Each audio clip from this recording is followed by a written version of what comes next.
It was December 23rd, 2015, the morning before Christmas Eve, and most residents of Ellington, Connecticut were getting their last-minute holiday tasks completed before the season went into full swing. Richard and Connie Dabate got their 2 young sons on the school bus and then got ready to do their own thing for the day.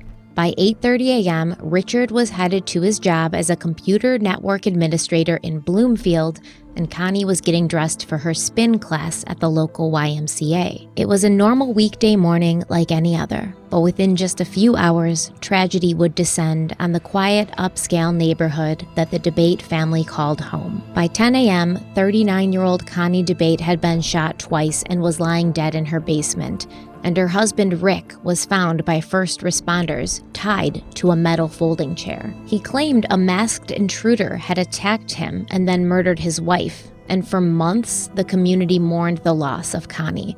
Everyone wanted to know who could have done such a terrible thing to a young mother, a woman who didn't have an enemy in the world. There was very little information coming from law enforcement.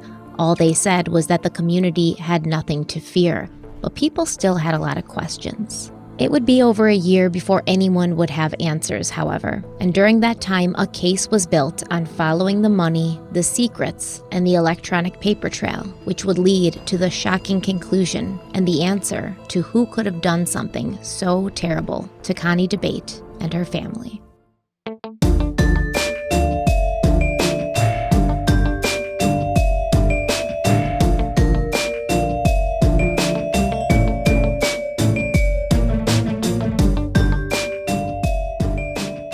Hello, everybody. Welcome back to Crime Weekly. I'm Stephanie Harlow. And I'm Derek Levasseur. So we're jumping into a new case today, and I actually chose this case to start this week because it just went to trial, and we have an outcome in it. And I mean, this murder happened in 2015. It's 2022. So, I mean, it's been many, many years that this family's been waiting for closure and waiting for justice, and they finally have it. I'm happy about it. And I actually think there's a lot that we can learn from this case. And there's a lot of really interesting forensic work. The police did a very, very good job here with the investigation.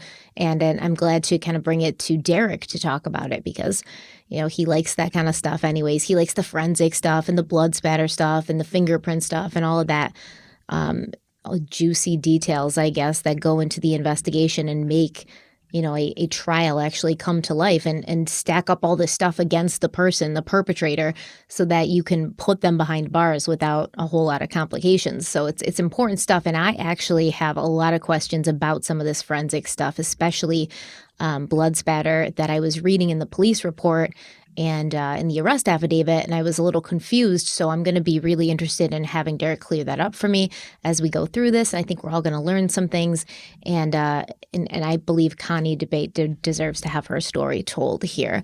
But before we dive in, is there anything you want to talk about? Well, first off, about the case, I do love these cases, and I love them because they're not clear-cut, and there's something that requires some level of skill as an investigator to close them, to actually find out what happened. Not all detectives are created equal. And, you know, there are certain cases that anybody can solve. Hey, it's pretty clear cut. There's a video of him shooting him.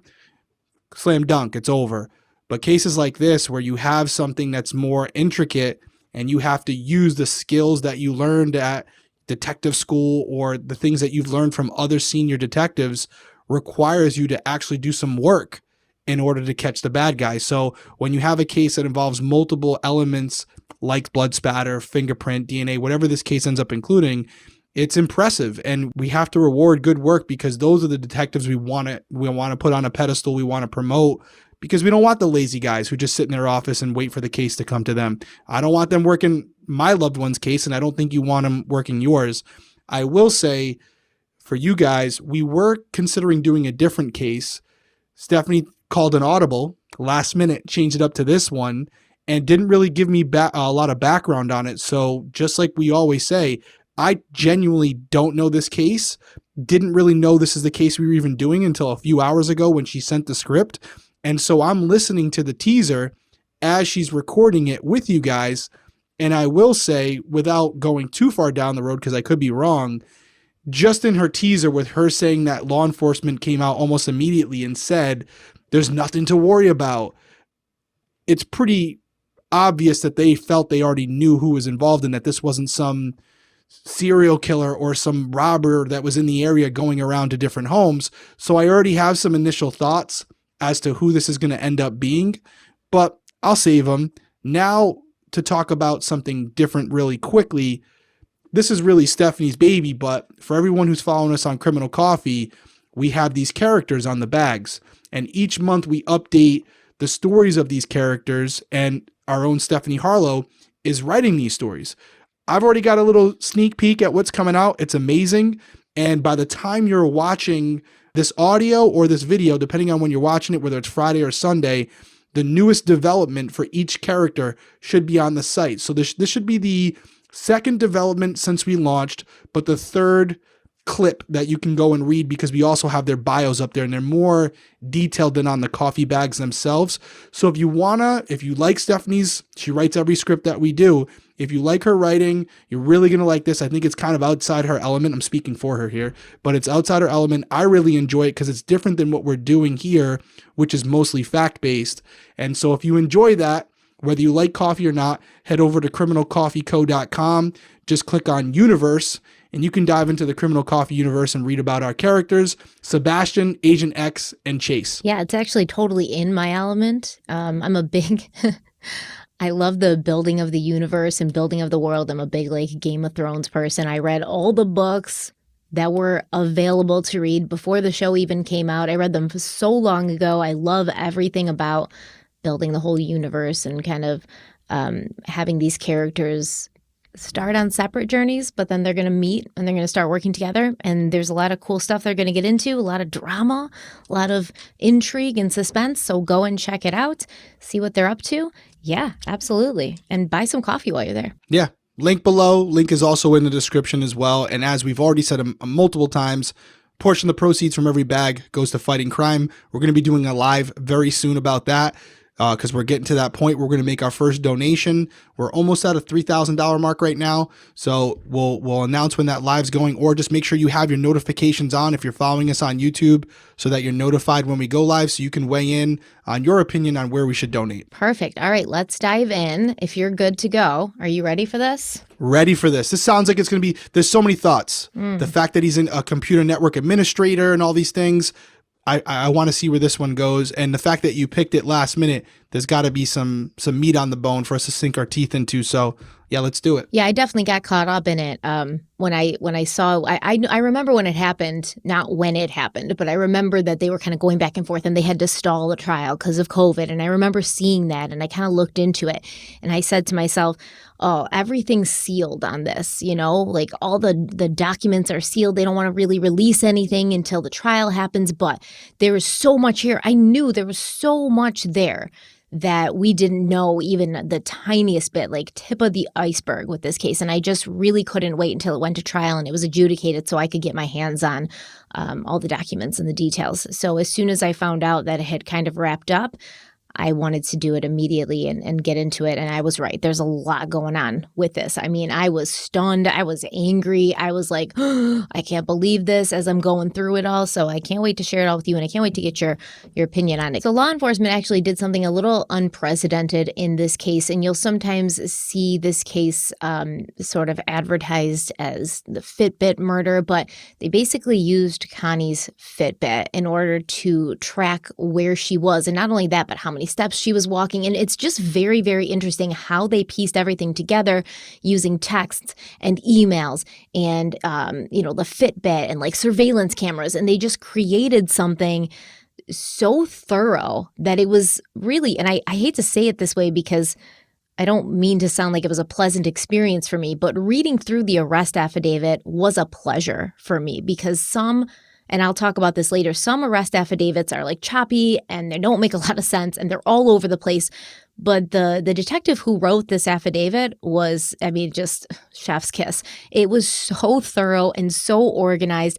He's throwing shade in there sometimes, and I'm like, I kind of was like giggling a little bit because I was like, I know what he's trying to say here without saying it. So it was a pleasure to read this arrest affidavit and sort of see how they took all of these separate pieces and put like this puzzle together and made it something that you could bring to court and and no one could say shit about it. Like, there was nothing that any lawyer could do once they put everything together and they brought this like Frankenstein monster of evidence into the courtroom. It was just a beautiful thing to see. So I can't wait to dive in, but I want to talk about Connie first. So Connie Dabate, she's one of those people who you look at them and you wonder, like, how do they do everything? You know, how does she do it all? I am not one of those people because I'm constantly dropping the ball. And sometimes I see women or men that seem like they have it all together.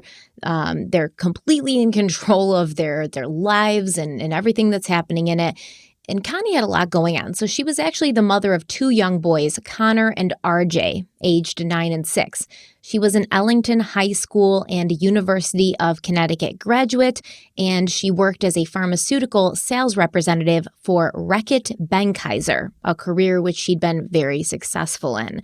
But she was also known to donate a ton of her time to volunteer work. For years, Connie had served as the vice president of the Ellington Volunteer Ambulance Corporation. She was also extremely active in the Indian Valley YMCA branch, where she worked out and where her two young sons took swimming lessons. She organized events for the YMCA. She collected bottle caps for fundraisers.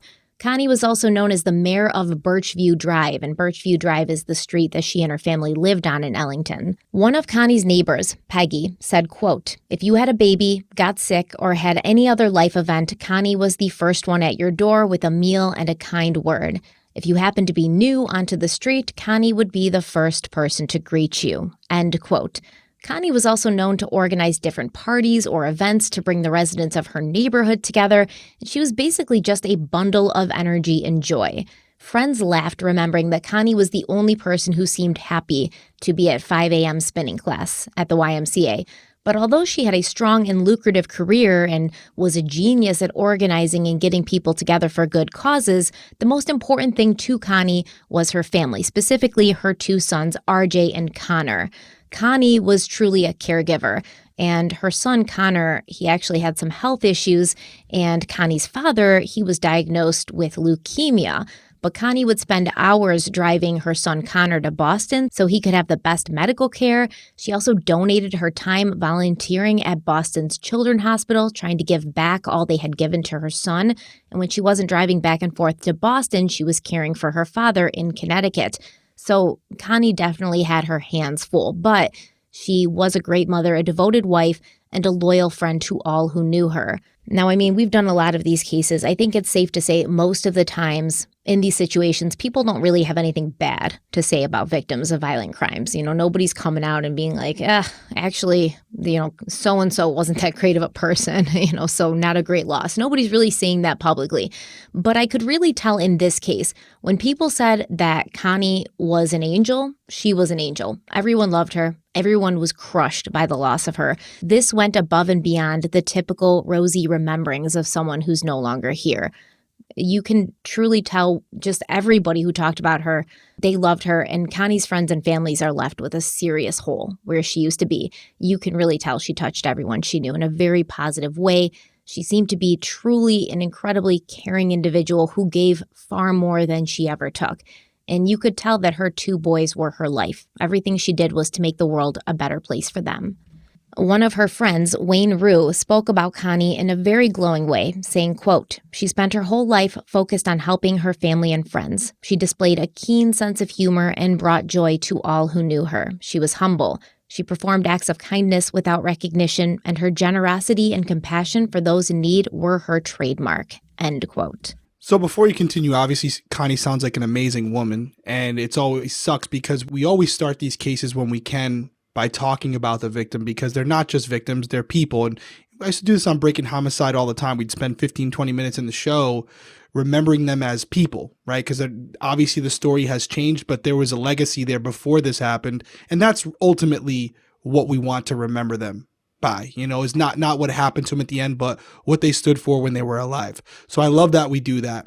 Something was interesting that you said at the beginning of this episode. You were giving some compliments to the detective who wrote the affidavit. And that's always the goal, right? The goal is to, as a detective, come up with an affidavit that's based on fact, but basically paints a picture for someone who has no idea about what happened. So someone like yourself who's researching it, obviously you have a little bit of insight, but as you're reading it, you're saying you're giggling because you're looking at it as a reasonable person and saying, oh yeah, this is a slam dunk.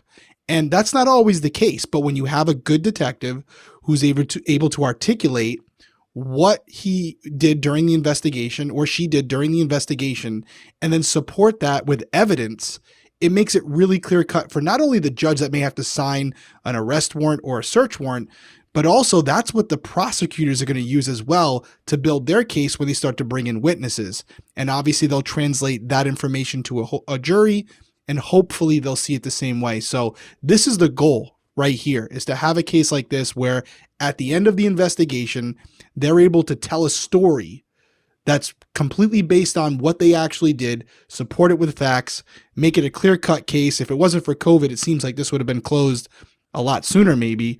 But that's the goal. And we don't have that often. This is probably the first time I've ever heard you say, like, as I was reading it, I'm like, man, it's all here. And I wish it was more often, but this is always the goal as a detective when you start the affidavit, is to have it come together at the end so that no matter who reads it, they get it. Well, I don't know this detective, right? I've never seen him. I don't have a picture of him. I've never heard him speak. But as I'm reading it, I kind of got an idea of who he was.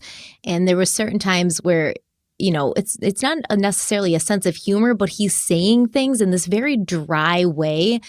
And it's kind of like I could imagine him saying them in a very deadpan way. But it kind of cracked me up because it's like, oh, well, this is what happened, but nobody can explain why this happened. And it was very easy to sort of piece it together. And I liked that they kept like a consistent timeline. What do they call it when you're doing an affidavit? The affiant? Affiant? Yeah, you're the affiant. Yeah. Yep. Whenever you sign a search warrant, the person who's actually signing the search warrant or arrest warrant is the affiant. They're basically swearing to everything in there. So it's a good and a bad thing, right? If you're lying, if you're falsifying facts, you're also going to be the one held accountable, and they call it giglio. It was a case before where if you lie in that affidavit and you're found to have lied based on information they're able to prove, you essentially get giglioed, and you can no longer testify in court or get a search warrant without first divulging that you've been found to have falsified a document or said something under oath that wasn't true. And 99% of the time, the lawyers will never have you testify again because of it. Because you were giglioed. So when you are the affiant, you're giglioed. That's it. It's like a really bad thing. And it should be. Blacklisted, man. You're blacklisted. And in a lot of cases, even if you're involved in the investigation, you will not be the affiant on the search warrant or the arrest warrant for, obvious reasons. Well, I'm going to shout this detective out by name later. When we get into it, but cool. he love that. I think he did a great job, and he also did a specific demonstration in this case where I like the demonstrations. I like when they actually do it to show, is this possible? Is this not possible? We can say theoretically it's not possible to do this, but when they actually record on videotape, a detective or somebody who's kind of the same like height, size, things like that, and they're kind of trying to see like, is this realistic in real life? Can we do this? Can we replicate it? I really like that because once again, I feel like it leaves very little room for doubt in a judge or a jury's mind. And that's pretty much what happened here. But yeah, Connie was great. Obviously, nobody's perfect, right? And like I said, no one's out there talking badly about victims for the most part. But you could tell she had a very big family, a close, tight-knit family, sisters, brothers-in-law, sisters-in-law, cousins, all of these people. They were tight. They were friends. They were more than just family. They were incredibly, incredibly close. And you could tell when they talk about her that she was truly a light in their lives. And it's just, it's sad to think, especially when you find out what happens here. It's just senseless and stupid. But Connie married her husband, Richard Dabate, on July 4th, 2003. Rick, which his name's Richard, but we're going to call him Rick from now on. He was a 1995 graduate of Manchester High School, after which he attended a technical college and began working as a computer network programmer. Now, as far as I can tell, Rick was a typical guy. He was kind of into working out, doing CrossFit. He regularly ran marathons and half marathons, but he also seemed to be obsessed with Superman. the fictional character from DC comic books. In fact, I guess they do this annual race in Manchester, Connecticut called the Manchester Road Race. It's roughly a 5-mile marathon. It happens every Thanksgiving morning. And when Rick attended in 2015, he ran the race dressed as Superman, which it's not as weird as I just made it seem, I guess, because I looked at pictures and things, and I guess people dress up as all sorts of people and characters to run this race. I saw one guy dressed up like the Hulk, but the point is Rick was really into Superman, probably more than an adult man should be. So I'm going to recuse myself from any comments here because you guys don't see this at all watching on YouTube, but I have basically like a Superman sign with a D in the middle of it on my leg as for a tattoo. So I'm just not going to say anything based on everything that Stephanie just said because now I feel a little insecure. You know, you're going to send them after me again. You're going to literally send them. Leave Derek alone. Do you want to see something else? A little unprecedented. I'm going to step away from the camera for a second. Hold on because I think it's worth it. You ready for this? Ready. All right. So this is my office. This wasn't staged. This might happen to be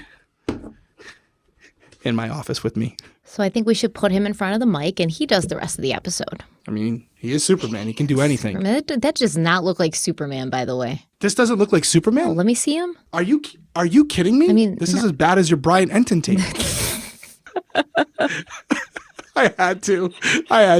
This doesn't look like Superman. Like not in the face. What's on his what does he have, like zits over here? Is he like breaking out over there? Okay, so we're getting off the track here. What happened? Is that a vampire bite? I've had this for like almost 15 years. I had this in narcotics, in my narcotics office. So he's been through it.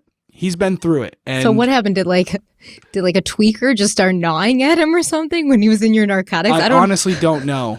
I don't know what it could be a tweaker. I don't know what the connection is. He was in my narcotics office. He's been through it. Well, listen, it could be a tweaker and it could be as simple as my daughter Peyton, who's a saint, by the way, might have took a pair of scissors to him. I mean, both options are viable. Honestly, both options are completely believable at this point. Well, I think Richard Dabate would find that to be sacrilegious. Whatever. Listen, I don't care. Like, if you want to like your superhero, that's fine. But Derek, let me ask you this. I have a question for you. Would you ever text somebody, like a woman, and sign off in the text as Superman? Would you say like, hey, sweetie, can't wait to see you tomorrow. Love, your Superman. Nope. Okay. No, I would That's not. all I needed to know. Simple. All right. Simple. I feel I apologize for people on audio that are watching that, but I was holding up a Superman doll that's literally like 3 feet tall.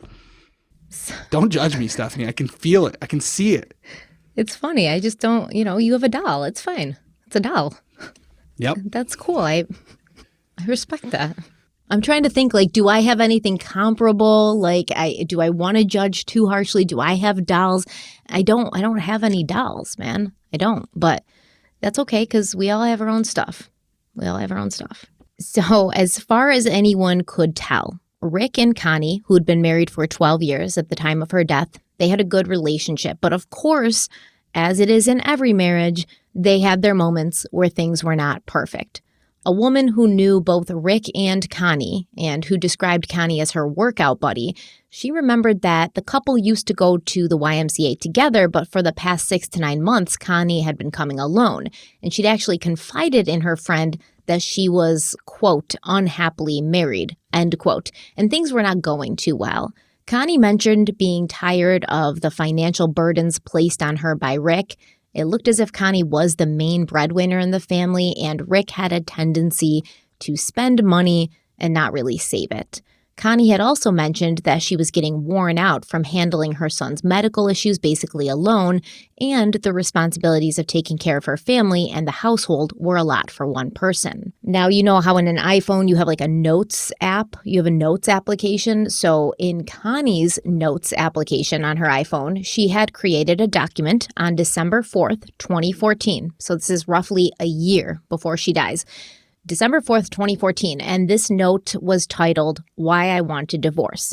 The note said, quote, he takes money from a lot of accounts that don't belong to him, says he's sorry, but takes no responsibility for it, lets the kids watch TV for hours, does not keep any of his promises to me in regards to getting a list together for Connor's medical, having questions prepared for appointments at the doctor's or at school meetings, he forgets everything. He was not sympathetic when my dad was diagnosed. He just let me cry without helping. He lies to people and makes them think we have a great sex life and that we are this super couple. He does not take any responsibility for why I am angry. He has to be the center of attention all the time. Example, Disney. He was more worried about his costume looking good than running after his son. He does not worry about anything. He has no money in his bank account. His credit is horrible. He acts like a kid constantly. I don't know anything about his day, who he speaks to, or what goes on in his life other than work. He does not share cell phone or computer passwords. There is no trust. He is never happy. Nothing I do is ever good enough. He does not appreciate anything he has and takes it for granted. I'm tired of covering for him. I'm tired of lying and acting like things are great when they aren't.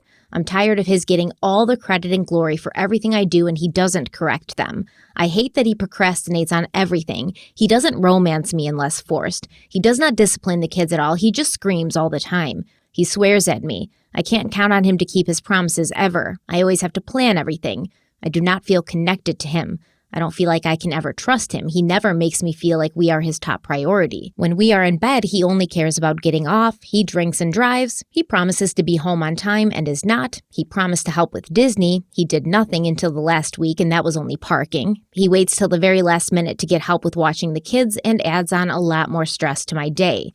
He blames everyone and everything else for his problems. He cannot focus. He does not call me throughout the day. When he does, it's a 2-second conversation that he does not remember anything that was discussed. The conversations we have are never romantic. They are about him. He gets mad that I don't trust him to do things, and when I give him responsibility, he forgets. He teaches the kids nothing. He never works on their homework with them or goes over why school is important. I have to do it all. End quote. And there was another entry to this notes section on that same day titled The Good, but it was much shorter. The good was, quote, he fixes things at the rental, he babysits, he gets me tea, he does feet and neck rubs, he helps my parents and family when they need it, people like him. When he is in a great mood, he is fun to be around. I still find him attractive. I'm myself around him. End quote. So I'm going to let Derek process all of that because that was a lot in the Notes app, a lot of stuff in the Notes app. I'm going to let him process that. We're going to take a quick break and we'll come back and get his take on that.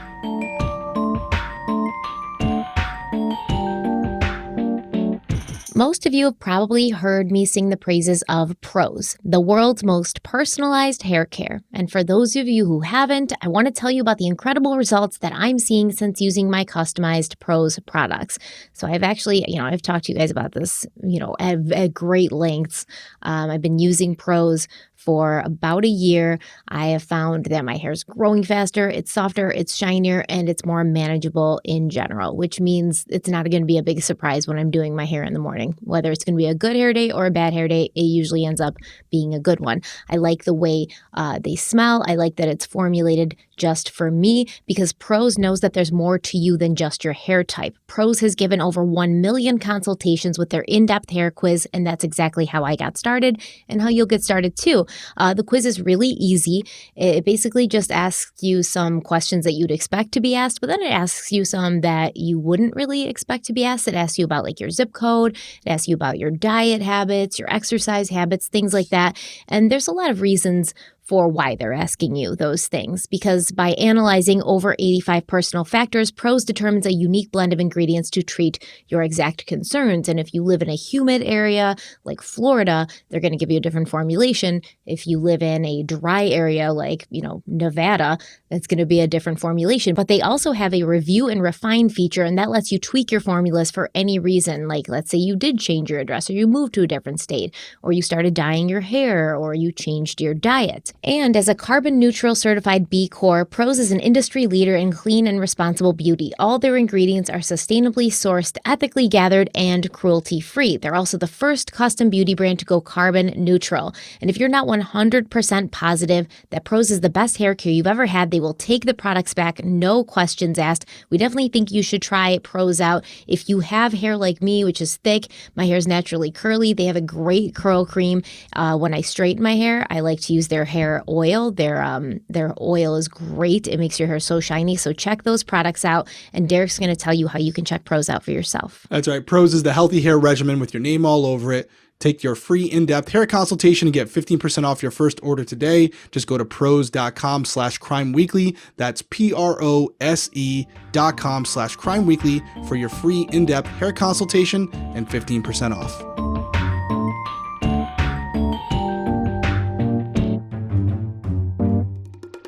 All right, so we're back from break. There's a lot there. Personally, we all go through things, God knows. And it's one of those situations where some of this sounds like things like a lot of couples go through. Some of it's a little odd. But for me, just looking at it for what we're talking about, it's very compelling when you're starting to look at persons of interest, suspects, when you're starting to dive into the marriage at home to see, was their relationship good? Was it bad? If you're going off these notes, it wasn't very good. She was very unhappy with the marriage. As you said before the break, very long note regarding the things that she doesn't like about her husband, and then only a few things about what she does. I'm more interested in your take on it because I have trouble. I'm always looking at it black and white. How does it affect the case? But, as a wife, as a mother, how do you take it? Is this something that you find a lot of people do, make a journal in their phone, things like that to kind of process what they're feeling? Yeah, I guess when it's this bad, because this is bad. This is pretty bad. You can tell where they're at is bad. There's a lot of things that just signify they're not vibing, they're not on the same page. I mean, not even just emotionally, but it looks like she's kind of bringing in most of the money. She's kind of keeping track of the books. She's kind of making sure checkbooks are balanced, et cetera, et cetera. And he's kind of just being very irresponsible. She said his credit's bad. He never has money in his account. He acts like a child. He doesn't seem to be a super engaged husband or father. But then it also seems like out in public, he kind of puts on this face like he is all of those things, like he's the best dad and he's the best husband and they're the best couple and everything's great and everything's happy. And she's saying, I'm getting sick of this. I'm getting sick of pretending along with him. It's not the truth. I'm lying every day. He's lying every day. There's probably a part of her that's saying like, how is this dude lying like this every day? Because personally, for me, it's killing me. It's like hard to keep this facade up, this charade, but he's doing it every day like it's second nature, like it's breathing to him. What the hell's going on? What kind of person is this? And it just seems like, if you're not being listened to by your partner, you may pull out a piece of paper or a journal or your notes app and start writing these things down.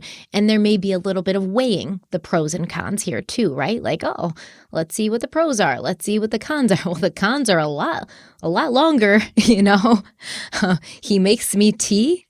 And what did she say? He watches the kids sometimes. Like, those are his kids. That's not a pro. That's not a pro, man. It's a requirement. He babysits? No, he does not babysit. Those are his children. I hate when fathers are like, oh, you're babysitting? You're their father. You don't babysit. Those are your kids, man. So yeah, it seemed like maybe it wasn't great. It wasn't firing on all cylinders, and she was kind of fed up with it. And this was an entire year before that she's murdered. I'm so glad you just said that, because I was just going to reiterate that the incident that we're talking about, the reason we're here, happened on December 23rd, 2015. This is December 4th, 2014, right? So right around a year. And the reason I bring that up is because in this message, she was very transparent. She seemed like she was being honest. There's really no mention of any type of physical abuse, which you would expect to see if somehow the husband's going to end up being connected to this. Obviously, he's someone you're going to look at as a potential suspect. However, this is a year before. So if this is the relationship now, and this is the last note that's entered, there's a year where things could have progressively gotten worse. We don't know. So yes, it's a little bit of insight into what the relationship was a year ago. It could have gotten better. It could have gotten worse. We don't know. But still, very valuable piece of information that I'm sure detectives, when they got access to her phone, were really interested to see and kind of break down and dissect, and maybe even ask Rick about his feelings on it, and if he had a similar experience or this was all new information to him. Yeah, and I mean, she does say like he only yells. He yells at me all the time. So there does seem to be maybe a little verbal abuse going on. I've said it a million times. Sometimes people are like, oh yeah, we yell at each other. but that's just our vibe. That's just our dynamic. No, there should be a minimal amount of yelling in a relationship. Like, you really shouldn't be screaming at each other on a regular basis, and your partner shouldn't be like screaming at you and demeaning you ever, really, because that's not a good sign for the relationship or for the way your partner views you. And there's a lack of respect there. But it could escalate to physical.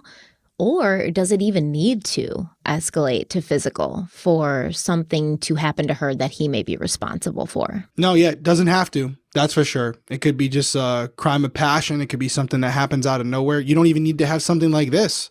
Things could actually be going really well. There's situations where you have a husband and a wife and relationship is great according to both parties, but then one kind of goes a different way and the spouse finds them in bed with another man or woman, and then instantly they become a different person.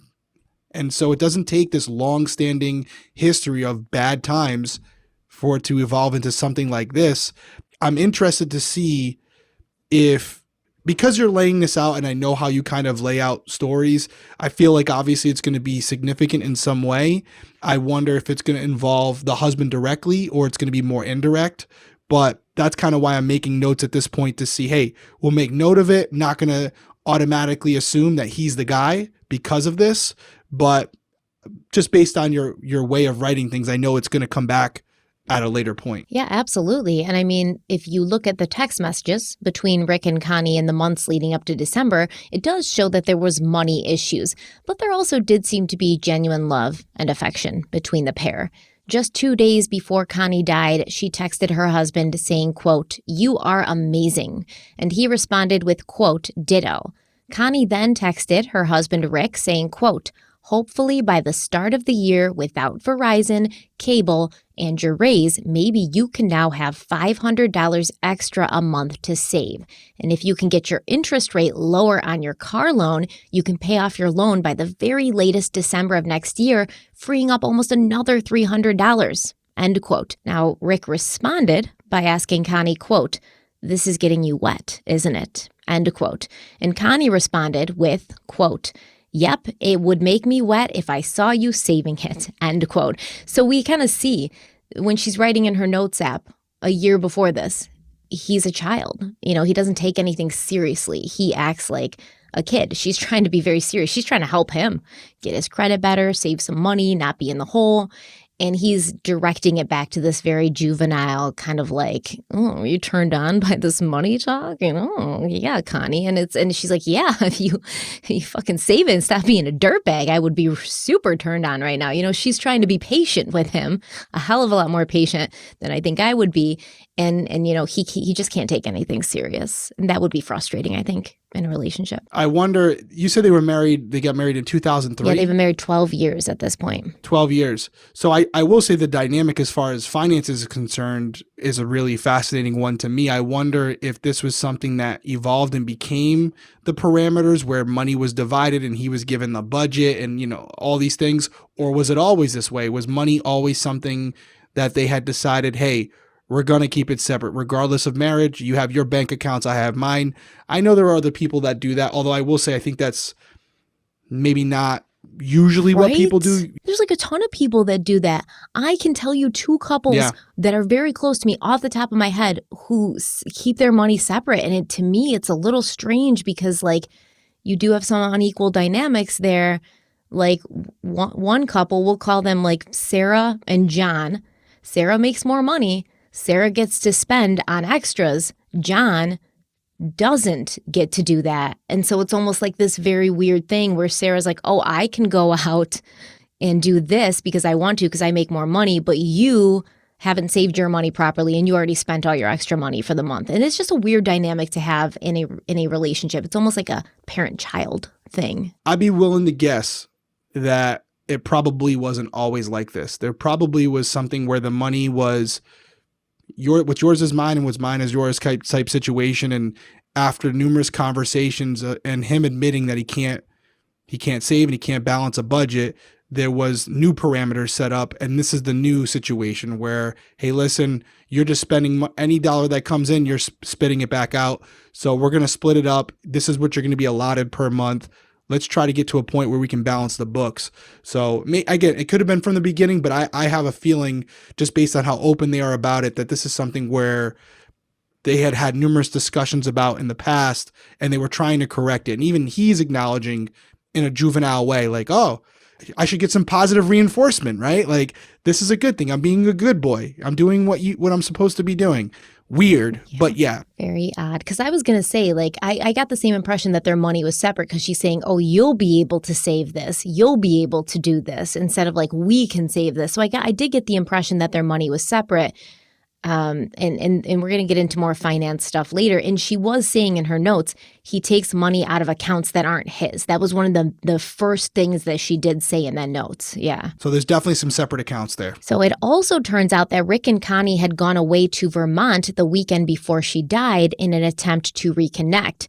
And Rick would later tell the police that it had gone great and the two of them had come back home closer than ever. However, a family member of Connie's who had a house in Vermont, they had invited Rick and Connie over on December 19th to have dessert and to see, I guess this is a new house for this family member and Rick and Connie had never been there before. So, come over after dinner, have dessert, see the house, et cetera, et cetera. But that night at around 9:23 p.m., Rick had texted this person saying, quote, "So I'm sorry about not swinging by. I'd love to see you guys in the house another time. Connie is in a little bit of a mood this evening. Doing my best to have a solid date night and cheer her up. She's a bit moody. Smiley face emoji." End quote. And it seemed like Rick was texting a lot of people that month, mentioning that Connie was in a mood or being a bitch, making it seem like he had to really be flexible and put a lot of effort into making or keeping her calm and happy. There's one text in particular, I remember it was like a friend of his he texted and he said, "Oh, go easy on Connie because she's really like not happy right now." And the friend responded back and he was like, "I've never been rude to Connie." And Rick said, "Yeah, she's on a rager right now. She's being a bitch. I gotta do whatever it takes just to keep her happy and calm. I can't explain why I have to tell you to go easy on her, but that's just the way it is right now." And it rubs me the wrong way. I can see why, because more than likely it's her trying to keep him in check, but he's trying to get in front of the story, make it seem like she's the problem in the relationship. Maybe he sees the light at the end of the tunnel, knows they might be heading for a divorce. So he's trying to stack the deck to make it look like it was her fault, not his. With the people closest to them, right? Like, oh, just so you know, you're not mad at me when we get a divorce because, I tried. But how much can you try with somebody who's just unreasonable? Yeah, she's the problem. But then on December 22nd, just the day before Connie Dabate would be shot to death in her own home, she texted her husband saying, quote, "I have been on the phone with Comcast for the last 2 hours. They are saying our bill was $302 a month instead of $149 a month because you added the sports channels. They are not paying me back. So I am out over fucking $1,200 for cable and you again lied to me and I am again cleaning up your fucking mess." End quote. So after a quick back and forth between Connie and Rick, where he claimed he did not add any sports channels, Connie said, quote, "Great day off and Merry fucking Christmas." End quote. Okay, so, all right. So my first initial take on this, it kind of goes back to the bank accounts, and we don't have to get too crazy about it, but it does seem like Connie might have been very on them, to say it nicely, like very specific about the bills and the money. And, I'd like to think that if Rick, and if they're a couple, they're married, they got kids together, he wants to add the sports channel, one, he shouldn't be lying to her about it, first off. But also I think she should be like, hey, listen, we're together. I make more money than you. If you're being responsible in other areas, I feel differently if she said, "Hey, I just checked the bank. You spent $1,200 at the strip club. What are you doing?" So funny. That's so funny that you say that, Derek, because he basically did, but we're not there yet. So maybe we're not there yet, and I will feel different about that. Check me on this, but it's like, I know it's $1,200 over the months that he didn't tell her about it. So yeah, there's a trust issue there, but it seems like this is the tip of the iceberg. What's really the rooted issues going on here, because it doesn't seem like she would be this upset over just sport channels. It's the deceit, it's the lies, it's the inability to trust your partner and know that they're going to be fiscally responsible as you are, because they know how much money's coming in and how much is going out, and yet it doesn't seem like they care. So on the surface, it's like sports channels. Like, I get it. It's an extra $150 a month. That's not cheap, but it just seems like this is just something that set her off, but there's a lot more going on there. Yeah, I guarantee you it was kind of like over months, and she'd get the bill and she'd be like, hey, why is our bill extra this month? And it says there's sports channels. And he was like, oh, that was supposed to be like a 30-day trial. I'll call and take care of it. It wasn't supposed to be charged for that. I'll get it taken care of. And she was like, okay, trusted him with that responsibility. And he just kind of avoided, and refused to take accountability month after month after month. And in this text message, he tries calling her, and she texts him and she says, I can't answer you right now. I'm on the phone with the freaking cable people for 3 hours. And then she says, Merry fucking Christmas. And he says, it will be a Merry Christmas. Just call me when you're ready. He's trying to play this game still. I don't know what's going on. I didn't add any sports channels. How could this be? And she's over here yo, not only is the bill staring me in the face, but I'm on the phone with these people that told me what happened. And you're still not just owning up to it and saying, my bad. Yeah, I screwed up. I'm sorry. And that's this very straw that broke the camel's back moment, like you said. I'll tell you what, liking Superman, having sports channel, I'm feeling attacked this episode. I'm feeling vulnerable. But you pay for your own sports channels, man, right? That is true. Yeah, that is true. I don't lie about it. I'm like, hey, I'm buying the UFC fight, period. For real. It's happening. It's very childlike, ask for forgiveness, not permission. It's stupid. And you don't feel like you have a reliable partner when you can't trust them to do the right thing for your family and your household. Yeah, and it's almost like if you're lying about something so minimal, what else are you lying about? Because if you can't even tell me the truth about adding, baseball channel to our cable, then what else are you going to try to get away with? And I can definitely see that angle. And listen, like I said, I know a couple just like this, and it's kind of scary. It's kind of scary because it's like the mirror. And the guy in this relationship that I'm talking about, he'll be like, well, I lie because I'm afraid of getting yelled at. That's ridiculous. Okay. As an adult man, you should not be lying to your wife because you're afraid she's going to get mad at you. You should just be not doing things that are going to make her mad, because the more you hide it, it's like when you hide your report card when you're a kid, and your mom's like, where's the report card? And you're like, it's probably going to come any day now. There's going to come a time. There's going to come a day of reckoning, man, where your mom's going to either be like, bitch, where's the report card? Or she's going to call the school, and then you're going to get found out, and it's going to be way worse than it was going to be to begin with. But this is a very childlike mentality that's happening here. There had also been some incidents at their home in the months leading up to Connie's death that had made Rick feel it was necessary to take some measures and safety precautions. On October 2nd, 2015, Connie called the police to report that during the night, someone had stuffed yellow rags into the tailpipe of her car. Connie told the police that she did not own any rags like the ones found in her tailpipe, and although she had not seen anyone tamper with her vehicle, she thought she might know who had done it. A week later, on October 9th, Connie's husband, Rick, he called the police and reported that his car windshield had been damaged overnight. When Trooper Kyle Cormier arrived to investigate, Rick and Connie told him that they suspected the windshield had been damaged by the same person who had shoved yellow rags into the tailpipe of Connie's car.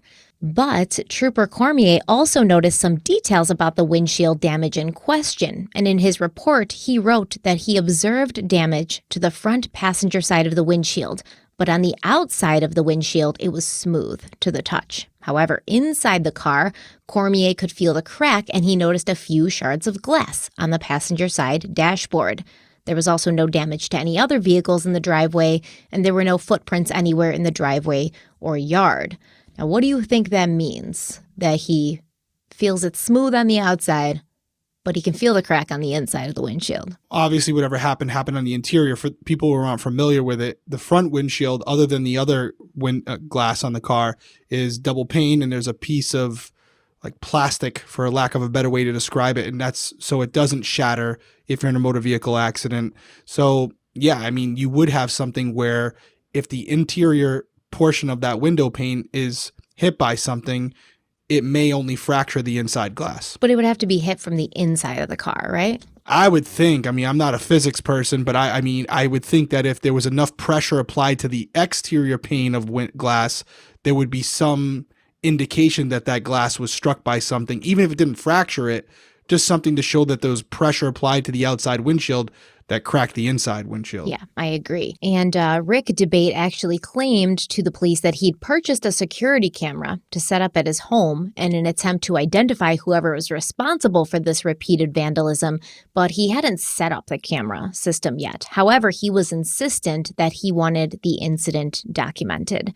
Now, the police sent another officer to the home of the person that Connie and Rick suspected of being responsible for the tailpipe incident as well as the windshield damage, but according to the police report, no one answered the door. Now, the same day on October 9th, Rick Dabate sent a friend of his a text message that included a picture of a gun he had just purchased, and he cited the reason for the gun purchase to be protection due to the recent vandalism on their property. And I guess the friend was like, yeah, if you got all this stuff happening and you're afraid, yeah, I don't see any issue with purchasing a gun. And then we have Halloween. So Halloween was Connie's favorite holiday. And that year, 2015, she and Rick had thrown a Halloween party at their house.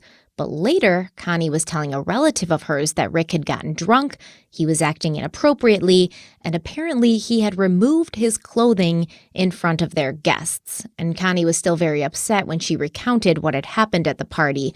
Apparently she had tears in her eyes, and she also said that Rick had called her a bitch that night. So to go back to what because you kind of skated over it, and you probably did it for a reason, but Connie and Rick both stated to the state police that they believe they knew who could have possibly, at least the rags. Are you going to go over that person, who it is, why they thought it could be that person? So they don't say who they think the person is. So the police reports, the initial police report from October, as well as the arrest affidavit that sort of mentions it, they don't bring it up who they actually think the person is. In my opinion, it's a fall guy kind of person, most likely. I don't want to get too far ahead, but most likely Rick saying like, oh, I think this person has a problem with us. Oh, I saw this person hanging around, sort of continuing to drive that into her head. So she was like, yeah, I can see why that might be happening. But they never specifically say who the person is or was. All we know at this point is it's pretty much guaranteed that whoever they said they thought did it didn't do it. Yeah. And the rationale why I'm asking is because what would be the reasoning for Connie to be sitting out there with the trooper to go along with this? Was there an altercation? Was there an argument? Was there something said? Was there anything that could have incited a disagreement between them and this individual? But from what you're saying, it doesn't seem like anything from that conversation with the trooper was something worth noting, even though it looks like the trooper did follow up on it, at least to try to speak with the individual. Most likely this stuff happened and Connie was like, why is this happening? Who could be doing this? And Rick was like, oh, it was probably so-and-so because I had words with them last week. And she was probably like, okay, if you say so, and just kind of went along with it. And when the trooper asked, she was probably just going along with whatever he said, because as far as I can tell, she didn't have an enemy in the world. She didn't have any problems with anybody. So I'm not sure exactly what would be the benefit in her signaling somebody out. It was most likely just her going along with whatever he said and whatever he wanted. And, there's a couple things there, right? Like there's been times where Connie has already admitted where Rick is in public with other people and he'll say things that she knows is untrue, but she doesn't correct him in public, maybe out of respect. But she might be thinking as he's saying it to this trooper, well, this makes no sense to me. Why is he even saying this? Another point to note is we talked about last year with the notes that she had written about there not being any clear indication that there was an escalation in violence occurring within the household. Well, now we're talking October. We're talking 2 months before Connie's murder, and it does seem to be escalating, right? Rag in the tailpipe doesn't sound too dangerous, but it could kill her. Carbon monoxide poisoning. There could be something going on there where if she doesn't recognize it, it's an odorless gas that could absolutely kill her just by her sitting in her vehicle. Maybe she's on her phone or something. She might not notice it. So it does appear to subtly be escalating between the two. And the glass, the windshield, my initial thought is that this could have been something that was carried out by Rick so that it didn't look like just Connie's vehicle was being targeted. That, hey, look, my vehicle was being targeted as well, so I'm just as much a victim here as she is. But that's just initial thoughts, and I guess we'll have to see how it kind of plays out. And listen, that's perfect initial thoughts because, yeah, 100% Rick did both of these things, right? He did the windshield, he did the rags. Now, the rags came first, and then the windshield thing comes after. Now, was this just a sort of, were both of these incidents sort of like this way to set it up so he could be like, well, we have had some issues and there are, sketchy people hanging around? Or was the rag and the tailpipe an initial attempt to take her life? She found out about it and he was like, oh, snap, I gotta make it look like someone's coming after me too. And he like bangs his windshield while he's inside the car. Yeah, shit. Yeah. Grabs the hammer. Smacks the inside. How dumb are you to smack the inside of your car, not the outside? I don't know. I don't get the rationale behind that. Dude, he's not smart, man. You'll see. He's not smart. I don't know what he thinks because clearly he does have the mind of a child because you'll see there's so many things that happen here where you're like, what were you thinking? Like, how does this? So he's not smart. But there is something because I didn't really make the connection before with the tailpipe possibly being an early attempt to take her life, but from what else I found out about this case that hadn't been revealed before like this past week, and you just bringing that up, it made a whole new connection in my head, and we'll get to that soon. Let's take a quick break. We'll be right back.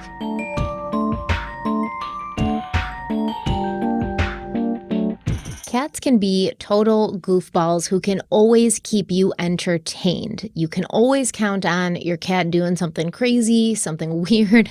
I don't know why, but cats do the weirdest things. You can always count on that. But something you can also always count on is Pretty Litter. It's the only cat litter that you should be using, and here's why. Pretty Litter crystals change color to detect early signs of potential illness in your cat, like metabolic acidosis, which can cause diabetes, urinary tract infections, kidney issues, and more. Pretty Litter is also ultra absorbent and instantly traps odor. It's lightweight, dust-free, and works for up to a month without clumping. That means no more wasting litter and less cleanup. Plus, Pretty Litter ships free to your front door in a small, lightweight bag. You'll never run out, you don't have a massive container of litter taking up space, and you don't have to lug a big, bulky container or bag from a store into your car and then into your house. So Pretty Litter is really great. I personally don't have cats anymore, but I used to have cats. I actually had to get rid of my cat when I got pregnant because I couldn't clean the litter box anymore. So I gave her to my mom, and now my mom has my cat, and my mom loves Pretty Litter, and she says it's a complete game changer. There's no other litter that she wants to use. The cleanup is so easy, and she also likes that early detection function because she did get very attached to my cat Rascal, and she wants to make sure the Rascal stays healthy. Yeah, and once you try Pretty Litter, it'll be the only litter you ever use. Just go to prettylitter.com/crimeweekly to save 20% on your first order. That's prettylitter.com/crimeweekly to save 20% on your first order. One more time, in case you didn't hear it the first two times, prettylitter.com/crimeweekly.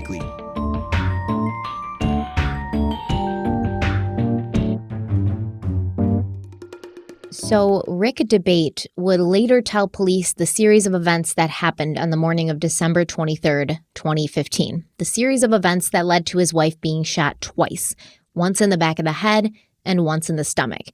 So I'm going to try to piece it together as best I can because Rick's recollection of these events would change, kind of shift. They'd become more detailed as time went on and depending who he was talking to. So initially, Rick claimed that he and his family had woken up that morning. He had dropped his two sons off at the bus stop around 8:10 a.m., and then he'd gone back inside the house to put his work shirt on. Rick had to be at work at 9 a.m., and he said it would take him about 40 minutes to drive to work from his house depending on traffic. Connie had a spinning class she was planning on attending that morning at 9 a.m. at the YMCA, and Rick claimed that when he went back in to put on his shirt, he saw Connie getting dressed for her class, and he also claimed that he told her that she should call the YMCA before she left to make sure her class had not been canceled due to the holiday season, because remember, this is the day before Christmas Eve. He then claimed that he told Connie goodbye. He got in his car and pulled out, at which point he saw Connie backing out of the garage as he was leaving. Now, Rick claims he was only driving for about 5 minutes when he realized he had left his laptop at home, and at the same time, he got a message to his cell phone that the alarm, his home security system alarm, had been triggered. Now, Rick said that he and Connie used this alarm on the security system inconsistently, but he knew that the kids were at school and Connie had left for her spinning class, and he already had to go back and get his laptop. So he figured he would just, check and make sure everything was good with the alarm system while he was home. Rick claimed that he pulled over on the side of the road. He specifically said it was Reeves Road, and he sat there for a few minutes checking the status of the alarm on his phone, and then he sent his boss an email from his car on the side of the road explaining the situation. Rick's boss received an email from Rick on December 23rd at 9:05 a.m., which said, quote, "Our home alarm went off this morning, I think, and I think for procedural purposes, they send out a police officer. I got to go back to the house and see what's going on," end quote. Now, Rick would later tell the police he wasn't too worried about the alarm, and he kind of almost used it as an excuse for his boss because he was more concerned that his boss would find out he'd forgotten his laptop at home and he was going to be late because he had to turn around and get it. So he was kind of like using the alarm as the secondary reason to go back, but it was his main reason, he told his boss. Let me take a guess real quick. That camera system that we were talking about in October, still not installed? Is that fair to say? No, it's not. He hasn't gotten around to it yet, man. So he really isn't a go-getter, huh? He no really initiative isn't. There. That camera system, it's been sitting in. I'll tell you what. Superman would have that alarm system up. He would. He would. You got that right. Superman. No Superman slander here. But yeah, that camera system's going to have a hard time doing its job while it's still in the box. Doesn't really work that well. And just a couple things going off in my head right now, just red flag, or not even red flag, but things worth noting. The alarm system, whether it's ADT or whatever it is, there's going to be a very specific detailed record of if the system was activated, if it wasn't activated, if he did go on the app and check.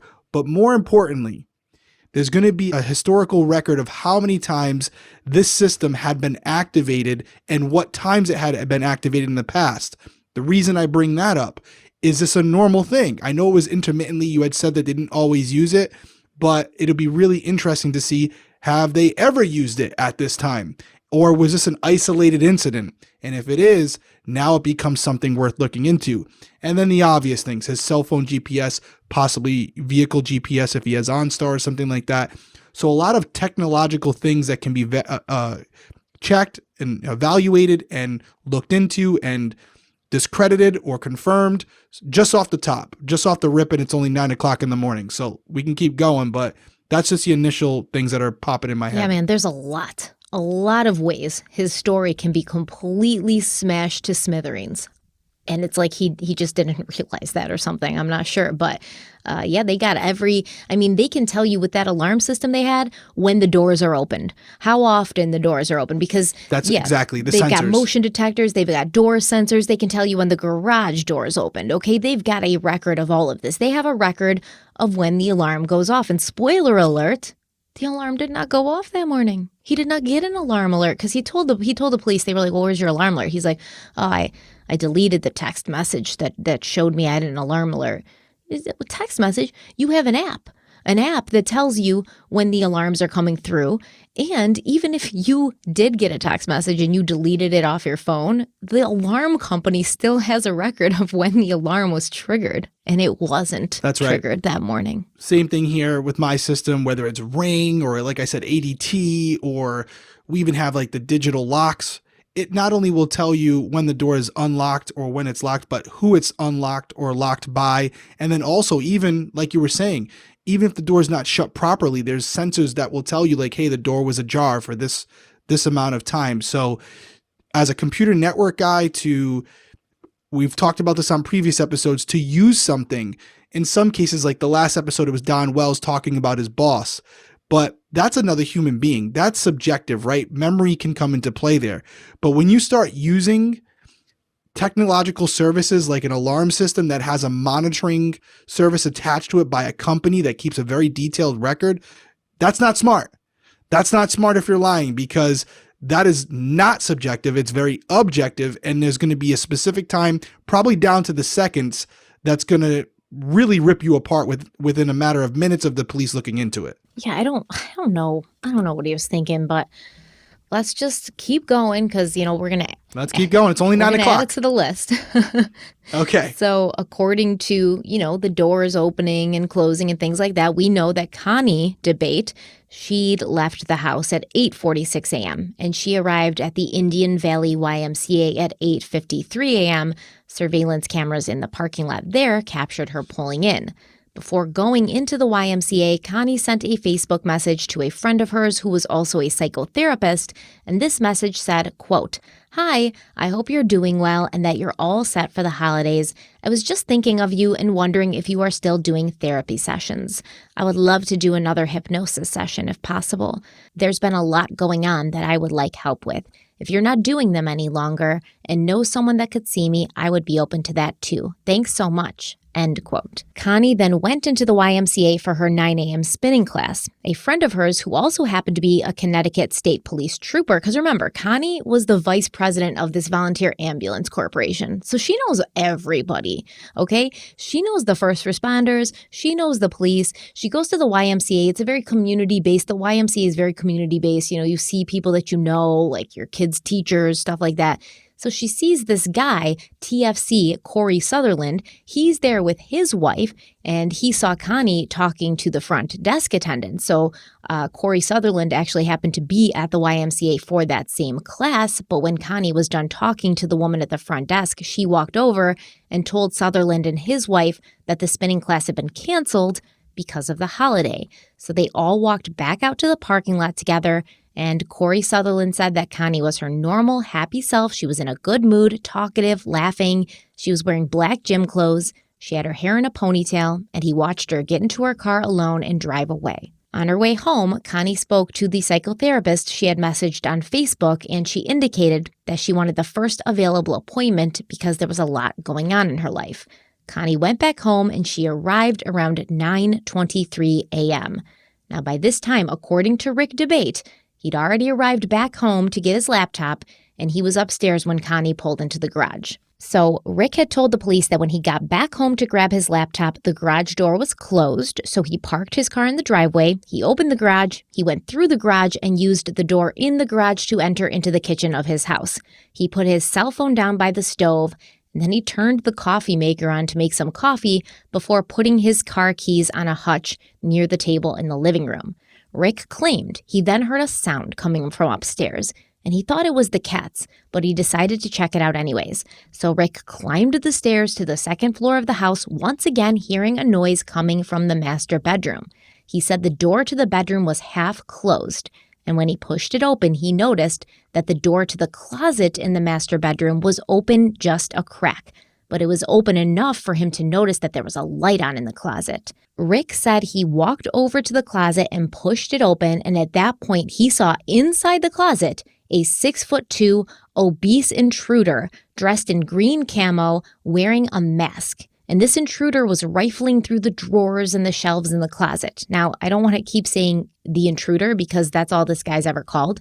And when I was doing my research and making notes for this case, it got annoying to keep writing the intruder over and over. So I gave him a name in my notes. I named him Jack, and that's what I'm going to call him from now on. So whenever I say Jack, I'm referring to this giant intruder man dressed head to toe green camo in the master bedroom closet.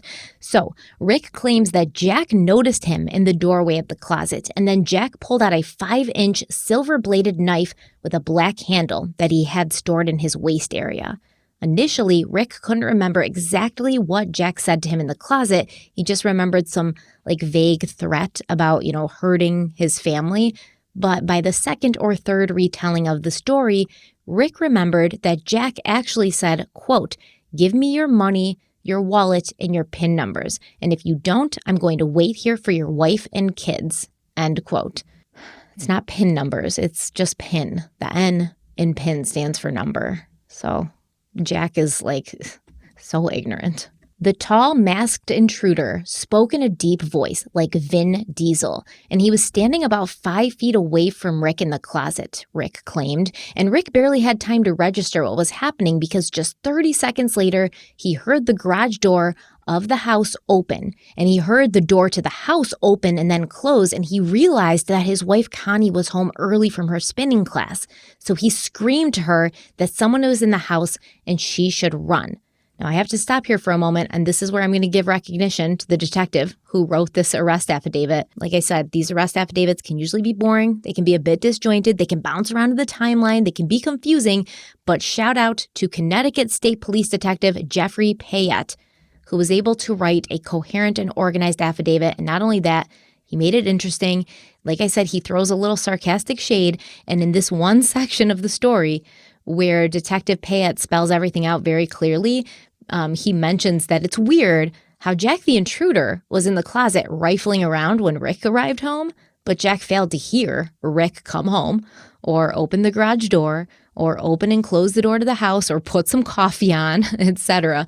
But Rick, who's claiming to also be in the master bedroom closet, he can hear very clearly all of these things happening in the house when he claims Connie came home, right? Yeah, very good job by the detective. It was interesting because as you were laying it out, it was something where I said, okay, the intruder, Jack, he's in the closet. And I'm thinking that when Rick opens the closet door, Jack's going to be like hiding in there like, oh shit, I heard someone come in. Let me stay in the closet. Hopefully they grab what they're here to grab and they leave again. But from the narrative that's being relayed to us, Jack had no clue that anybody else was in the house at that point. Rick kind of walked in on him going through their stuff. So that didn't make sense to me. So yeah, good that the detective laid that out because again, for anybody else who's not putting those puzzle pieces together, the detective is doing it for you, which is what they're supposed to do in the affidavit. And I mean, to be fair, I'm fairly certain that you could hear the garage door opening, right? And the door to the house opening and closing from the master bedroom. How big was this house, by the way? I mean, it's a pretty nice house. It's a nice neighborhood. It's a larger house, you know. But are we talking like Jennifer Dulos, Fotis Dulos size home? No. It probably like 5,000, 6,000 square feet, you know, like a large house. But I have a pretty, you know, expansive house. And if I'm upstairs, I can hear the garage door open. More than that, I can sort of feel it, you know, the vibration of the garage door opening, if that makes sense. Yeah. But you could tell if you're a freaking robber in the closet rifling through the drawers, you're probably going to also want to be very in tune to that, right? Like you're going to be listening for that specifically. Yeah, of course. And back to the security system, although it might not be activated, the garage door opening, closing, I don't know what type of system they had installed, but usually there's sensors put on the garage doors, on the entry doors, and you would be able to tell, even if the system wasn't activated, when those doors were open, when they closed, etc. So these are all things that as we're going can be confirmed, including how Jack got into the home. For example, the system, let's say, you know, Rick said it was activated, but, you know, it wasn't. Even if the Jack just used a window that happened to be left unlocked, there would be record of a window opening in the home and then closing after Jack entered. So those are all things you would be looking for. Yeah, and I know for me, like if a door opens in my house, it makes like a dinging sound, ding, ding, ding. You know, I don't know if they have that same kind of thing going, but you would hear it. So Rick claims, you know, he yelled out to warn Connie, and Jack proceeded to manhandle Rick because Rick was blocking the closet door, trying to prevent Jack from leaving the closet and going after Connie. So Jack not only manhandled Rick, but he proceeded to use some pressure point knowledge on Rick's wrist to force Rick to the ground, which then allowed Jack to get past Rick, run out of the master bedroom, and down the stairs in pursuit of Connie. Once Rick regained his composure, he also ran down the stairs, but he said he tripped at the bottom landing and he fell. And at this point, he could not see Jack or Connie, but he claims he heard Connie run down the stairs into their basement, and seconds later, Rick could hear Jack also running down the basement stairs. So Rick got himself up, he got up off the ground, and he too ran down the basement stairs. Rick also claimed that he assumed Connie had run into the basement because she knew that that was where he kept one of his guns that he'd recently purchased for protection. So Jack decided to get around Rick by using some pressure points as opposed to the knife that he had been brandishing 2 seconds earlier in his hands in front of Rick. Okay. I know we try to stay impartial until the end. This is a hard one. Well, when you say it like that... That's how the detective would write it in his report as well. Like the guy had this 5-inch knife in his hand, and yet he decided to not use that and go to this, Chuck Norris pressure point instead. Yes, exactly. The pressure points, he must be ex-military or something, You know what I'm picturing too? I'm picturing like Rick, like a basketball reference here, like boxing out Jack, like boxing him out from the rebound. Like, whoa, you can't go by me, Jack. Not happening on my watch. And by the way, that knife that you're holding, not worried about it. You won't stab me with it. I'm just going to keep my back to you. You're not going anywhere, bud. And then he pulls the pressure point out and Rick's like, I didn't anticipate it's that. Like, the pressure point trick. Didn't see that one Gets coming. me every time. Yep. I can't take it. All right. So the basement of this house, according to Rick, it's essentially divided into 2 parts. One side, so when you go down the wooden stairs into the basement, you see like one side's pretty much finished. There's furniture in there, like a couch, a love seat, an entertainment center with television, some toys for the kids, decorations, stuff like that. The other half of the basement is unfinished, and that's where, all the utilities would be. And I think they had like a wood-burning furnace. I saw that they mentioned a wood-burning furnace in there a few times, and I guess that's where they would also store the wood for the furnace. So Rick kept referring to it as the wood storage room.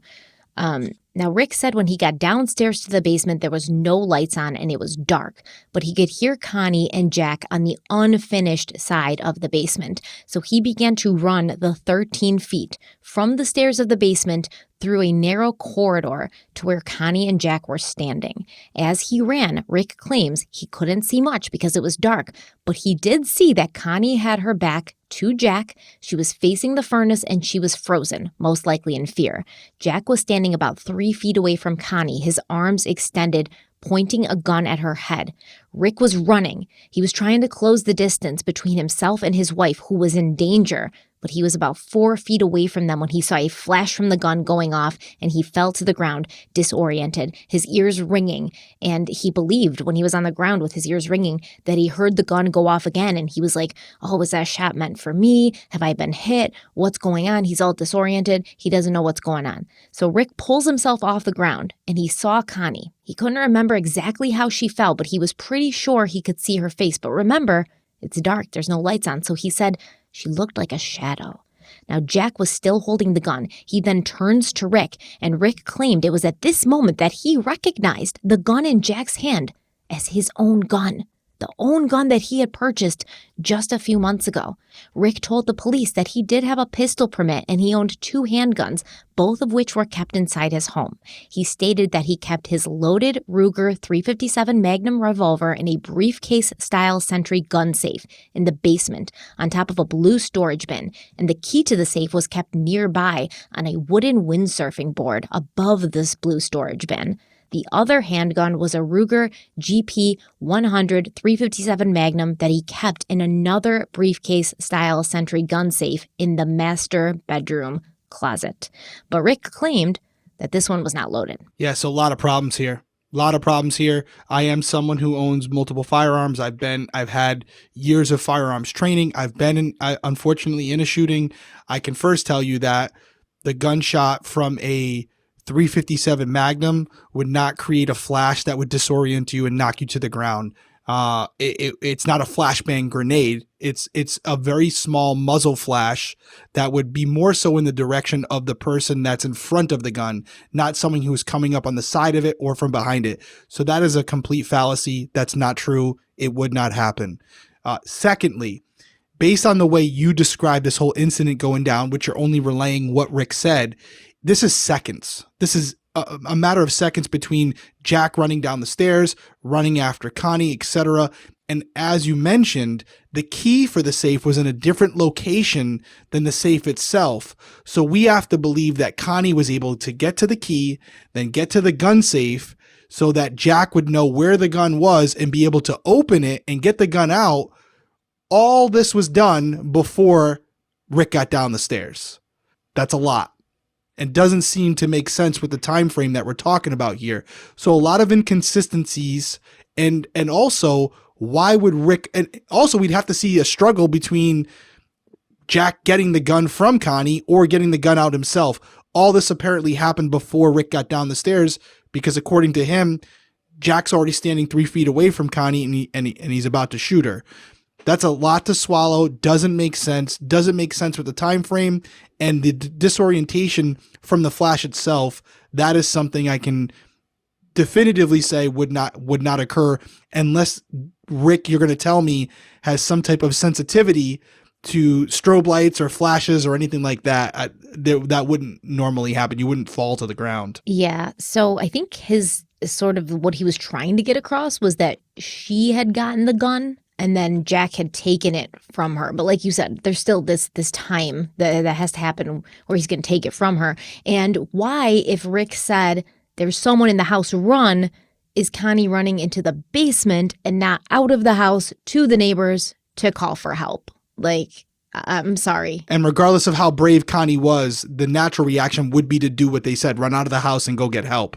You're not going to go get the gun. Yeah, because exactly, brave, but there's something you need to know about Connie. She hates guns. She's never shot a gun. She's never even touched that gun. That's good to know. So it's not going to be like, oh, this is my first time handling a gun. I'm going to get it unlocked. I'm going to know where it is. I'm going to know how to take the safety off. I'm going to know how to do anything with this gun. This is not going to be, I know how to handle guns, and this still isn't going to be what I'm going to do. Like, I'm sorry to my husband, but I'm not going to be a hero. I'm not going to get the gun to save your ass. I'm going to call the police and then they will come and save you. But both of us being in a house with a madman who's like, chasing after us, 6'2" in camo with a knife, that's not a good end for anybody. So somebody's got to get out of the house. It makes no sense why she would run in the basement to get a gun she had never handled before to try to be a hero. No. I would even make an argument, if she hates guns that much, she probably doesn't even know where the key to the gun safe in the basement is, because she has no intention on using it. So it could have been something where we later learn that Connie never even knew how to access the safe if she had to, because she didn't care for guns. Yeah. And I mean, what you'll find out is this Sentry style briefcase, which, first of all, like, if you have a gun in your home, use a better safe than this. This is for like papers. This is like a fireproof thing that if you have like a will or financial documents, and if your house catches on fire, you want to make sure these documents survive because they're that important. This isn't a place where you put a gun. And if you have 2 small children in the house, you do not put the safe there and then the key to the freaking safe like a foot away and above it on a windsurfing board. Okay? So this is bad news bears right off the bat. But you'll find that this little briefcase style safe thing, the key to the gun and the key to the safe were found in that bag. So, and it was found unlocked but closed, not opened. Yeah. It doesn't make sense, just the way you laid it out. Just to reiterate, the way Rick's describing it, he was right on the toes, or right on the feet of Jack, because they were both running down the stairs together. Unless he was completely debilitated from this pressure point for a couple minutes, he said it. I was right down the stairs. I tripped. I fell. So to think all these things transpired in the basement before he got down there, it doesn't make sense. Sometimes you have to use common sense. So either he's misrepresenting what happened, he's incorrect in what he's recalling, or he's just telling a flat out lie. That's basically your options. And I mean, listen, in normal circumstances, this is a lot going on. Like, I've heard people say, time speeds up or time slows down when there's something traumatic happening. And I don't know what's going on. And, I get disoriented because this isn't something I'm used to. People handle pressure differently. And maybe he was just, not really remembering the way things happened. Or maybe his brain was adding creative flourishes to it. But I just don't want to say that anybody who can't remember exactly what happened is lying. But here, it seems like, it does seem like an episode of like Walker, Texas Ranger, or, Chuck Norris or something like that, I got a question for you and a question for all of our listeners and our viewers. Pause the video right now after I ask this question. But if you've been watching Crime Weekly or listening to Crime Weekly since the beginning, we've talked about it numerous times. Throw your investigator hat on. We just talked about a firearm. We just talked about the fact that firearm is owned by Rick, but allegedly shot by someone else. what could you do to confirm or disprove that firearm was shot by Rick? What can you use to check that out? Pause it right now. Comment down below. Let us know what the tool, or I guess the test, would be to do it. I just kind of gave you a hint there. You want me to answer? I know you know it. You definitely know it. But I mean, hit us with it now that they're back. What is Gunshot residue test. GSR, baby. It would be on his hands. Would be on his hands. So the gunshot, especially from a .357 Magnum like that, you would have a lot of gunshot powder on the hand area in which he used, whatever hand he used to fire that gun. And even if he tried to clean it off, it would be difficult to do in that short period of time. So I don't know if you're going to tell us that was done or not, but I would hope that would have been one of the first things they did when they got there. But we'll see. We'll see where it goes. So at this point, right, it's Rick and Jack, face-off style, face to face. And Rick claims that Jack the intruder, he advanced on him, and then he used the pressure point technique again on Rick's wrist and neck, and he proceeded to walk him like a dog to a metal folding chair that was located in the narrow corridor between the finished portion of the basement and the unfinished portion where Connie had been shot. Now, in the affidavit again, Detective Payette comes in and he's like, now Rick doesn't tell us what Jack did with the gun that he was just holding, considering that he would need, both hands to do a pressure point technique on the throat and the wrist and walk him like a dog. He doesn't say he throws the gun down. He doesn't say what happens to the gun. The gun's in his hand 1 second, and Rick's like, that's my gun. Oh, I have this flash of recognition. And then the gun just evaporates. Well, we don't know where it went after that. So he walks him like a dog to this metal folding chair that's set up in this very narrow corridor. So when I say it's a narrow corridor, you can walk through it with your body. But, Rick said he couldn't remember if the folding chair had been there when he'd initially ran down into the basement. And if it was there, he couldn't explain who had put it there or how any of the three of them had managed to run through the corridor with this chair blocking the way. But either way, Jack, he pressure pointed the crap out of Rick. He walked him like a dog to this chair. He guided him into this chair. And at this point, Rick claimed his ears were still ringing. He was in shock. So he allowed himself to be seated in the chair. And Jack began to zip tie one of his legs to the chair. Jack then used another zip tie to secure Rick's wrist to the back of the chair like a chicken wing. It was I believe Rick said it was his left wrist. And this is going to be important, right? Because first responders are going to come and Rick's going to be in a certain position. And if that certain position that he was in when the first responders come isn't like the position he described being put in by this intruder, Jack, then we've got a problem. And Jack then used another zip tie to secure around Rick's neck. For some reason. He didn't secure him to the chair with the zip tie. He just put it around his neck. And Rick said it was very tight and it made it hard to swallow. Next, Jack took a box cutter tool of some kind that he had retrieved from a small tool bag that Rick kept in the basement, the same tool bag the zip ties had come out of. And he used the blade of this box cutter tool to, make fast slicing, jabbing movements towards Rick's legs, his left shoulder, and the top of his head. Now, Rick also remembered that at this point, Jack was wearing yellow gloves, very similar to the gloves that Rick himself owned and kept in that small tool bag. Now, Rick said that Jack was doing all of this very quickly because at the same time he was looking around for papers and things that he could put into a cardboard box that was located on the basement floor next to the couch and set that on fire. So then Jack, the intruder, he took Rick's small portable propane torch with a built-in igniter and he set the papers and the box on fire.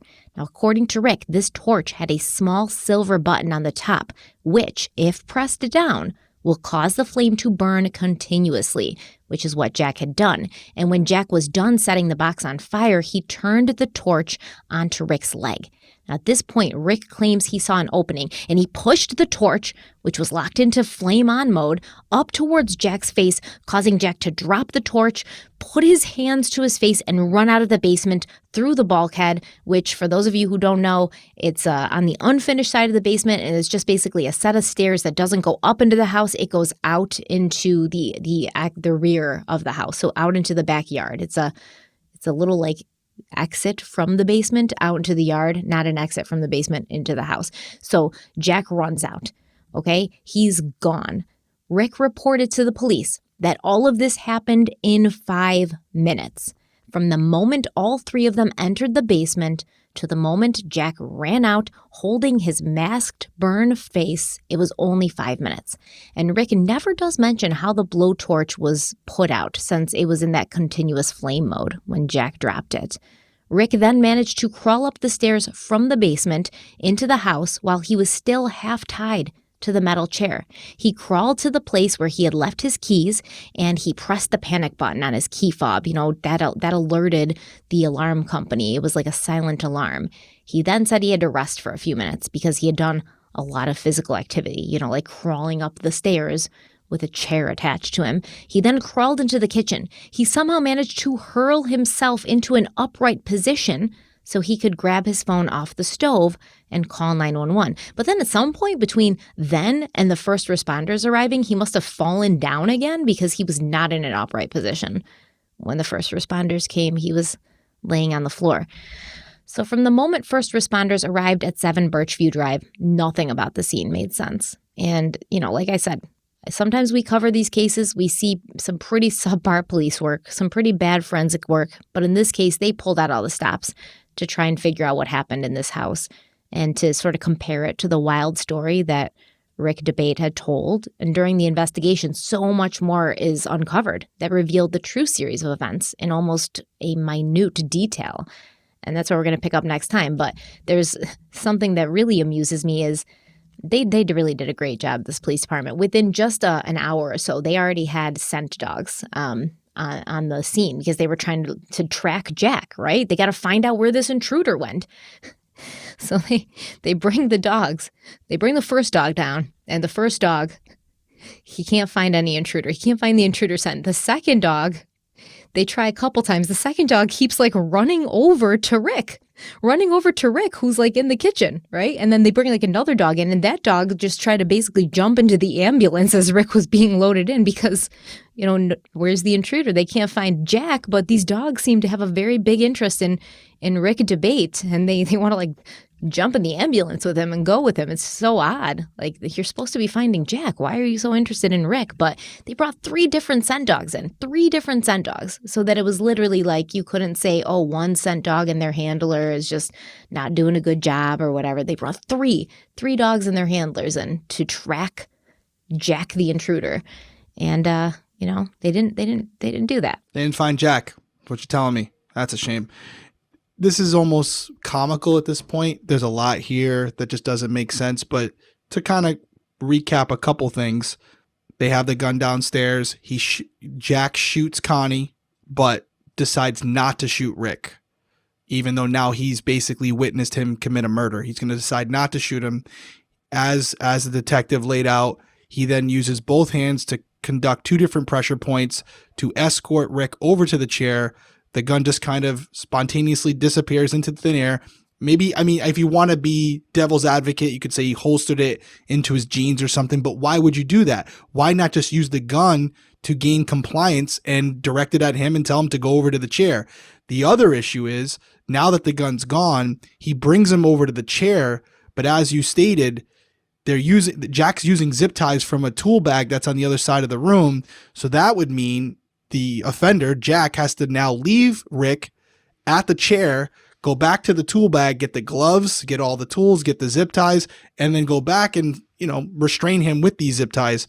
So a lot not making sense. And then the icing on the cake for me is the decision by Jack, who just murdered Rick's wife, to stab Rick multiple times, but ensuring that those stab locations are nowhere that would be fatal, conveniently. It wasn't even a stab. It was a slice, a very light slice. I was thinking, not to make light of it, but I was thinking about this movie Ride Along, where Kevin Hart did this to Ice Cube, and he's just barely touching him with the knife because they're trying to relay that he's a bad guy, whatever.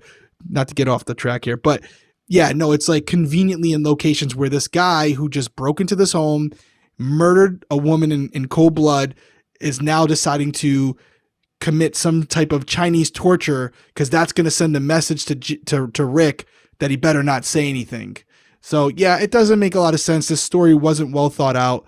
There's obviously some premeditation here, but clearly not enough, because this is not a very well thought out story.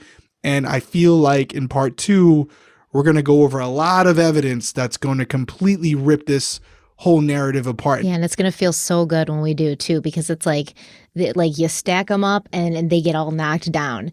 And you know what else I thought was weird was, so Rick said he didn't know that Connie was dead. He heard 2 gunshots, okay, but he didn't know that she was dead.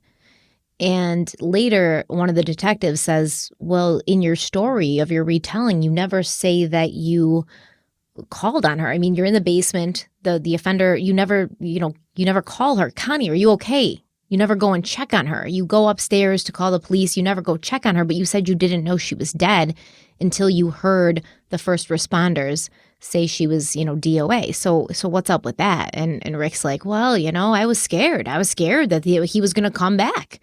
I was scared he was going to come back. But, if you're with your husband or your wife in the basement, you've both been attacked, you're going to try to comfort them and yell out and be like, honey, are you okay? Like, I'm here. I'm going to get help. Don't worry. And that just was not in his story at all. Yeah, no, I mean, I know we gave the detective a lot of credit, and I haven't read the affidavit, but I'm sure it's phenomenal. And this isn't to discredit him or the police agency at all.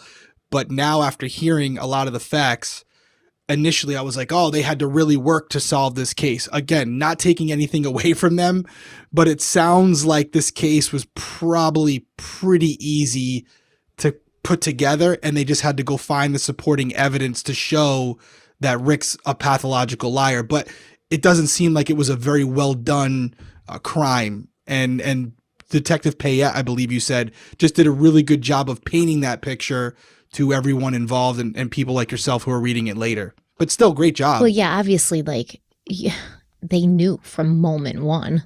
Like, this is, especially when he starts telling. As I'm saying, they walked in there. But even though a lot of times cops know, right? What do you say? It's not about what you know, it's about what you can prove. Now they've got to get. You can prove, yeah. And they have to treat it. They have to treat it the right way out of respect for Rick, because this could be a situation where he just witnessed his wife being murdered. So, yeah, you go into it.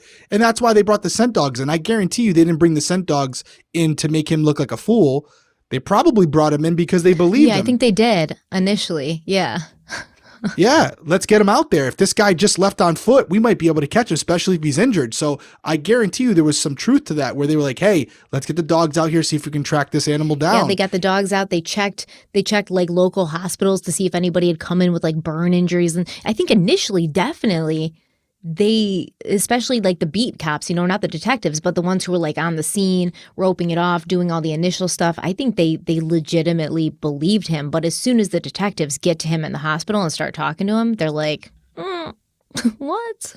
Yeah, something don't add up. And then as soon as you check the security system records and the system it starts to fall apart really fast. But you still, even with that all being said, I always say, like you just said, it's not what you know, it's what you can prove. There's also another saying, if it's not in the report, it didn't happen. And just because it's in the report, if it's not laid out properly in chronological order in a way that can be understood, there are still cases like this where on a technicality, a defense lawyer can get in there, change it up, and actually end up you lose the case and this person goes free.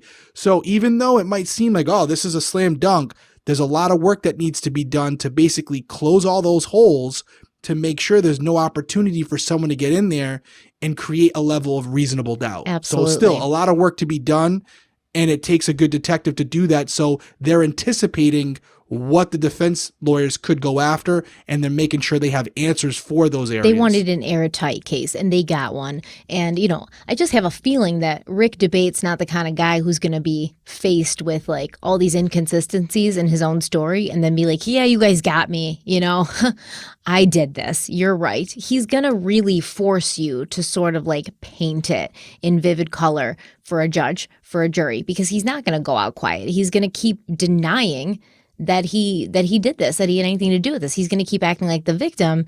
And as you'll see, he does that.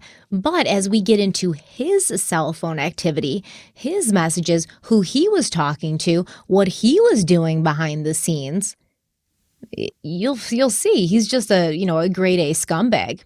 And he's doing a lot of stuff. He's got a lot of balls in the air that he's juggling. And yeah. A lot of financial stuff, a lot of romantic stuff, a lot of strip club stuff. He's doing a lot of stuff behind the scenes. And I remember Connie said in her notes app, I don't know who he talks to or what he does besides work. He doesn't let me have any computer passwords, any phone passwords. I have no idea what's going on in his life. And it's pretty clear that he was, which we'll come to see, he was kind of living a double life, very much like a Scott Peterson or a Chris Watts. And I think that this man will go down in history along with the likes of those two people, because he's devious. He's bad. He's bad news. So history is one of the most dumbest criminals on the planet, or what history? Like the scumbag men who try to kill their wives for some sort of benefit to them, and try to get away with it, and try to act like the victim, and try to act like they didn't do anything wrong. But at the end of the day, it's like such a pointless thing. Everybody always says, why don't you just get a divorce? Why don't you just get a divorce? Well, for somebody like Rick, maybe he didn't get a divorce because he was worried what people would think. Maybe he didn't get a divorce because of some, life insurance money or something like that. Maybe. Or he didn't have any, money, I'm sure. And that's the other aspect of this case, right? Like there's a lot there about the crime itself, but as a detective, you got to go a little deeper. And now you have to try to put together a motive for not only prosecution to present, but to a jury, that they can understand, why would this person do this, right? This doesn't come out of nowhere. There's a reason behind it. Yeah. Yeah. And with Rick, it's like, pick your motive, with Rick, pick your motive. There's like 3-4 that he's got up his sleeve. So yeah, we're going to talk about it. Lot there. Definitely be back next week. We appreciate you guys tuning in. As we said at the beginning, if you want to see some of the new updates for the Criminal Coffee characters, just head on over to criminalcoffeeco.com. If you want to follow us on social media, it's Drink Criminal Coffee on Instagram, Drink Criminal on Twitter, and then obviously Crime Weekly Pod on both Instagram and Twitter. We appreciate you guys being here tonight. Stay safe out there. We will see you next week. Bye.